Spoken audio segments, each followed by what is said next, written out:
예레미야 네 번째 시간 한 사람이라는 제목으로 하나님의 말씀 전하겠습니다. 예레미야의 주된 이야기는 심판에 대한 경고입니다. 그럼에도 불구하고 오늘 본문에서 읽으신 것처럼 하나님은 심판보다는 용서하기를 원하십니다. 1절을 먼저 보시죠. 너희는 예루살렘 거리로 빨리 다니며 그 넓은 거리에서 찾아보고 알라. 너희가 만일 정의를 행하며 진리를 구하는 자를 한 사람이라도 찾으면 내가 이 성읍을 용서하리라. 하나님께서는 정의를 행하며 진리를 구하는 사람 한 사람이라도 찾으면 예루살렘 성 전체를 다 용서해 주시겠다고 말씀하셨습니다. 그렇다면 그 한 사람, 정의를 행하며 진리를 구하는 사람, 어떤 삶을 구체적으로 말씀하시는 걸까요? 예레미야 22장 3절입니다. 예레미야 22장 3절. 여호와께서 이와 같이 말씀하시되 너희가 정의와 공의를 행하여, 그 다음에 설명이 됩니다. 탈취당한 자를 압박하는 자의 손에서 건지고 이방인과 고아와 과부를, 사회적인 약자죠, 압제하거나 학대하지 말며 이곳에서 무죄한 피를 흘리지 말라. 이 말씀의 근거에서 정의를 행하며 진리를 구하는 삶이란 사회적인 약자들을 돌보며 그들과 더불어 살아가는 삶입니다. 저는 우리 교회가 너무나 자랑스럽고 하나님 앞에서 감사를 드립니다. 오늘 우리가 직원회를 통해서 8개의 국내 교회들을 선교하기로 결의를 했는데요, 시골 교회에서 쉽지 않은 결정이라고 저는 생각합니다. 네, 하나님께서 우리 교회 전체에 이러한 마음을 주시고 함께 어려운 이웃 교회들을 돕겠다고 결정한 것, 하나님께서 너무나 기뻐하신다고 생각합니다. 저는 개인적으로 목사로서 우리 성도님들께 깊은 감사를 드립니다. 이 길이 하나님의 영광을 위한 길이고 또 하나님께서 복을 받는 길이라고 말씀하고 계십니다. 하나님께서는 늘 마음이 약자들, 가난한 자들에게 가 있기 때문이죠. 지금 하나님이 찾는 그 사람은 사회적인 약자들, 가난하고 어려운 이웃들, 그 사람을 돌보는 사람입니다. 이게 정의를 행하는 것이고 진리를 구하는 자, 곧 진실되게 살아가는 삶의 자세인 것입니다. 예레미야 22장 15절 16절에 하나님께서 반복해서 말씀하십니다. 예레미야 22장 15절과 16절입니다. 내 아버지가, 여기 요시야 왕을 가리키는 건데요, 정의와 공의를 행하지 아니하였느냐, 여기 나오죠? 정의와 공의, 이게 뭘 뜻하는지 뒤에 설명이 됩니다. 그때 그가 형통하였었느니라. 그는 가난한 자와 궁핍한 자를 변호하고 형통하였더니 이것이 나를 알미 아니냐. 하나님을 아는 사람은 이렇게 산다는 것이죠. 여호와의 말씀이니라. 요시야 왕, 대표적인 개혁을 했던 왕입니다. 이 사람이 형통한 삶을 살았어요. 개혁을 진행할 때 하나님께서 잘 되게 해주셨습니다. 그런데 그의 삶이 가난한 자를 돕고 궁핍한 자를 변호했더니 형통하게 해주셨다는 겁니다. 한번 따라하시죠. 가난한 자와 궁핍한 자를 변호하고 형통했다. 가난한 자고 궁핍한 자, 그들과 함께하고 그들 편에 서주고 그들을 도와주었더니 하나님께서 형통하게, 곧 복을 받게 해주셨던 것입니다. 하나님은 하나님의 뜻에 맞춰서 사는 사람 한 사람이라도 있다면 예루살렘 성 전체를 용서하시려고 하십니다. 그런데 얼마나 하나님 마음이 급한지 5장 1절 다시 한번 보시기 바랍니다. 1절, 너희는 예루살렘 거리로 빨리 다니며, 하나님께서 빨리 좀 찾아보라는 겁니다. 한 사람이라도 정의를 행하며 진리를 구하는 사람, 하나님 앞에 진실되게 살려고 하는 사람 한 사람만이라도 찾아오면 심판하지 않겠다, 용서하시겠다고 말씀하십니다. 제발 빨리 좀 찾으라고. 하나님이 용서하고 싶으니까 심판당할 짓 좀 하지 말라고. 사건의 긴박함입니다.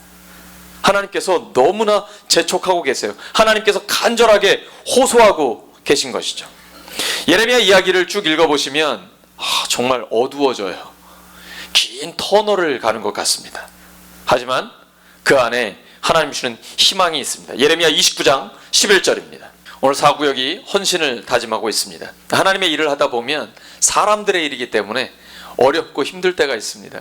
그러나 하나님께서 하나님이 기뻐하신 일을 감당할 때 미래가 있고 희망이 있게 될 줄로 믿습니다. 사구역 위에 하나님의 복에 복이 임하기를 예수님의 이름으로 축원합니다. 하나님이 약속하셨습니다. 잠언 23장 17절과 18절입니다. 내 마음으로 죄인의 형통을 부러워하지 말고 항상 여호와를 경외하라. 정령이 내 장래가 있겠고 내 소망이 끊어지지 아니하리라. 겉으로 보기에 좋은 죄인의 성공 부러워하지 마십시오.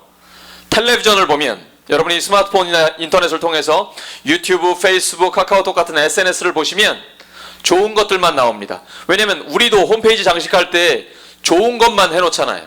선별해서 아름답고 잘된 것들만 딱 올려놓습니다. 편집된 거죠. 이건 사실이지만 편집된 겁니다. 또 사실과 좀 다를 수도 있습니다. 생각 없이 텔레비전 앞에 있고 스마트폰이나 컴퓨터 앞에 앉아있다 보면 하나님에 대한 감각이 무뎌지게 됩니다. 하나님께서는 우리에게 말씀하고 계십니다. 하나님을 늘 경외하라. 그러면 너의 장래가 있겠고 너의 소망이 끊어지지 아니하리라 말씀하십니다. 겉으로 보는 것에 현혹되면 안 됩니다. 그것은 그냥 우리가 보기 좋게 꾸며놓은 편집된 것입니다. 정말 중요한 건 내가 하나님의 영광을 위해 살아가는 겁니다. 내가 하나님이 찾으시는 그 사람이 되는 겁니다. 개인적인 말씀이지만 저는 텔레비전이나 드라마를 안 보잖아요. 근데 저는 꿈이 있습니다. 내가 드라마를 안 보지만 드라마의 주인공이 되는 겁니다. 비웃으신 건가요? 성경을 읽어보시면요, 드라마예요, 드라마. 여러분 다니엘 이야기 보세요. 포로로 잡혀갔습니다.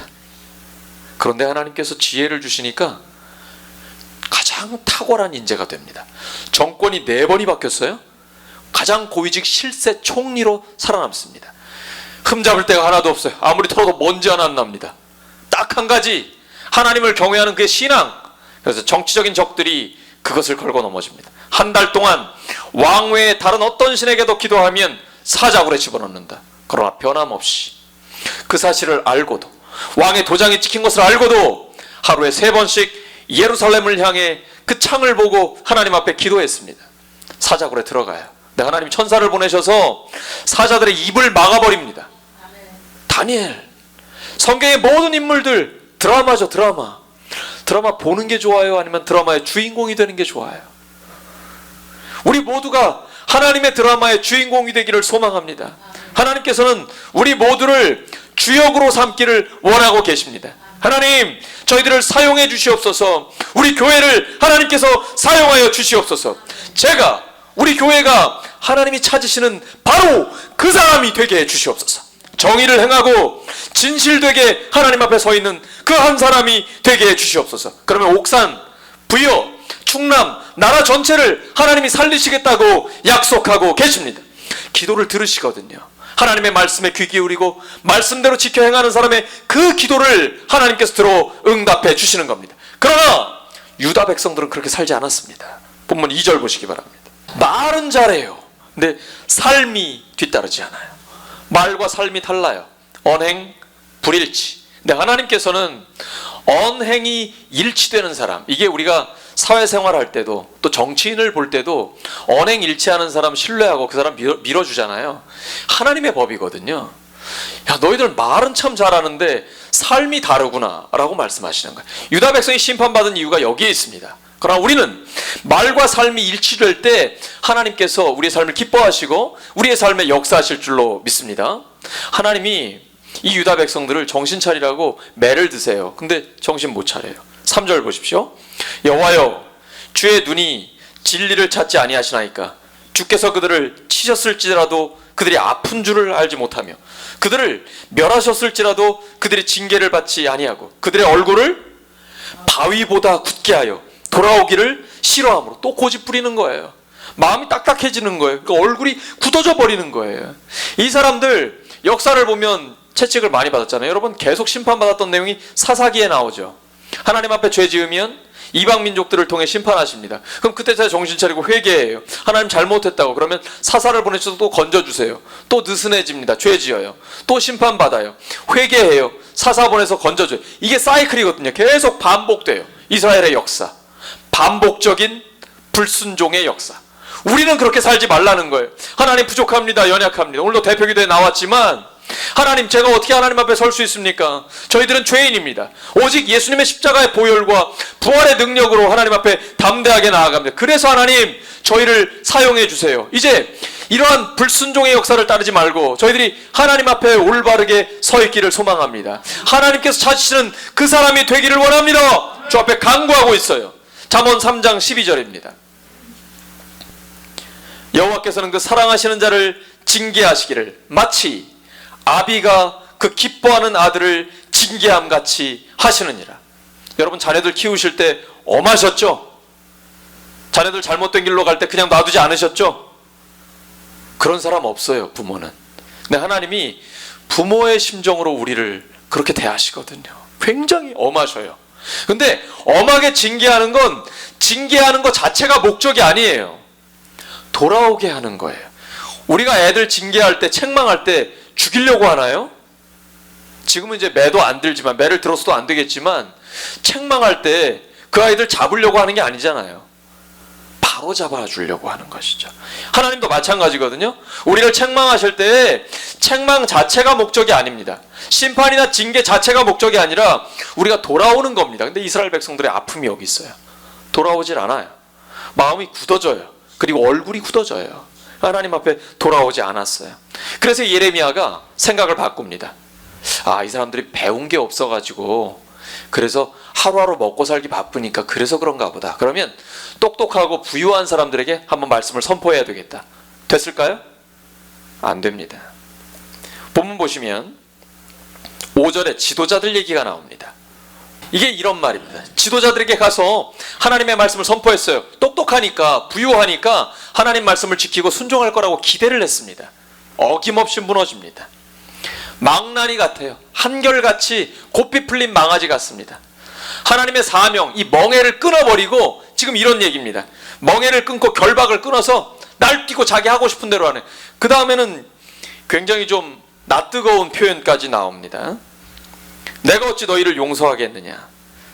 그들이 가늠하며 창기의 집에 호다히 모이고, 7절 말씀. 그 다음 8절에는 두루 다니는 살진 수말같이, 발정난 수말같이 각기 이웃의 아내를 따르며 소리 지르는도다. 이 음란함, 성적인 타락이 엄청나다는 거죠. 우리 시대죠. 우리 시대는 악하고 음란한 세대입니다. 내가 정신 바짝 차리지 않으면 금방 물들어 버립니다. 그리고 물든 거를 깨닫지 못합니다. 휩쓸려 가버리게 되는 것이죠. 우리는 그런 사람 되지 않기를 소망합니다. 세상에는 지혜로운 사람보다는 어리석은 사람들이 많아 보입니다. 넓고 편한 길, 다른 사람들, 대부분의 사람들이 가는 그 길을 걸으려고 합니다. 그러나 지혜로운 사람은 그렇게 가지 않습니다. 좁고 험한 길, 그러나 하나님이 기뻐하시는 길을 걷기를 예수님으로 축원합니다. 우리가 바로 그 좁은 길을 걷는 하나님의 사람, 하나님이 찾으시는 한 사람이 되기를 소망합니다. 지도자들 책임이 더 큽니다. 하나님 말씀 선포했는데 정신 차리지 않았습니다. 하나님이 많이 맡기셨으면 많이 찾으십니다. 교회는 시대의 지도자입니다. 예수님의 십자가와 부활의 복음 아무나 믿는 거 아닙니다. 못 믿어요. 믿어지지가 않아요.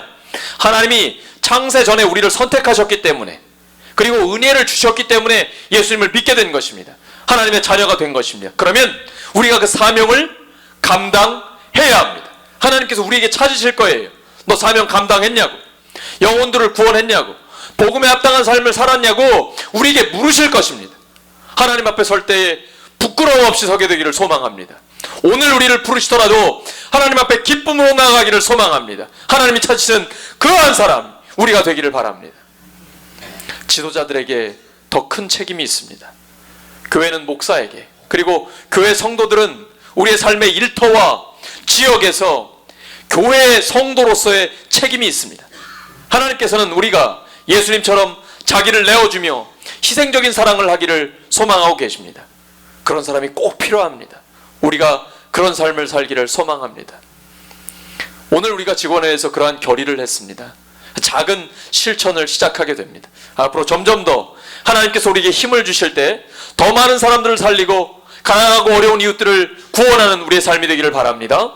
오늘 말씀 정리합니다. 하나님은 심판보다는 용서를 하기를 원하십니다. 정의를 행하며 진리를 구하는 자 그 한 사람이라도 찾으면 성 전체, 도시 전체를 용서하기를 원하고 계십니다. 중요한 건 내가 어떻게 사는가입니다. 우리 모두가 하나님이 찾으시는 바로 그 사람, 정의를 행하고 가난한 자 편에 서며 진실을 구하고 진실되게 살려고 하는 하나님의 그 한 사람이 되어서 하나님을 기쁘시게 하고 더 많은 사람들을 살리는 우리 모두가 되기를 예수님의 이름으로 축원합니다.